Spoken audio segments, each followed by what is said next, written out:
Sejumlah pakar hukum tata negara menilai sistem proporsional terbuka masih menjadi sistem yang cocok diterapkan dalam pemilu di Indonesia saat ini. Berkaca pada kondisi kepartaian yang masih harus dibenahi apabila sistem proporsional tertutup yang mengandung sistem coblos partai diberlakukan, maka masyarakat tak akan bisa menjamin siapa yang akan dipilih oleh partai. Menyoroti mencuatnya rumor putusan Mahkamah Konstitusi berdasarkan pernyataan ex-Wamenkumham Denny Indrayana soal sistem pemilu tertutup. Pakar hukum tata negara Zainal Arifin Mokhtar menilai sistem proporsional terbuka lebih cocok diterapkan dengan melihat kondisi kepartaian dan lain sebagainya.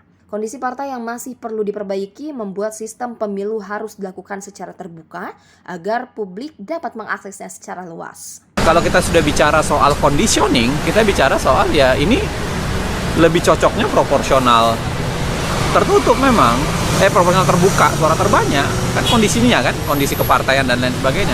Yang ketiga, biasanya yang beginian ini open legal policy bagi MK.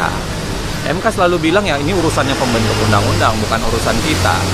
Nah, menjadi menarik kalau tiba-tiba MK bilang itu urusan dia gitu, bukan urusan partai. Itu sebabnya barangkali kenapa apa yang disampaikan 8 partai itu mengafirmasi itu. Kalau kita bisa bayangkan bahwa ini MK mau ambil dengan mengatakan mau menjaminkan hak konstitusionalnya partai, lawang partai-partainya minta terbuka kok. Kan jadi lucu sekarang, partai mana yang mau dibela hak konstitusionalnya itu yang mana gitu.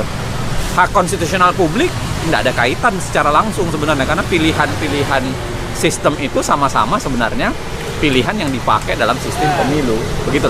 Sebelumnya sebanyak 8 fraksi di DPR RI kembali menyatakan sikap bersama menolak sistem proporsional tertutup pada pemilu 2024. Pernyataan sikap bersama tersebut dilakukan usai mencuatnya rumor putusan Mahkamah Konstitusi berdasarkan pernyataan ex-Wamenkumham Denny Indrayana.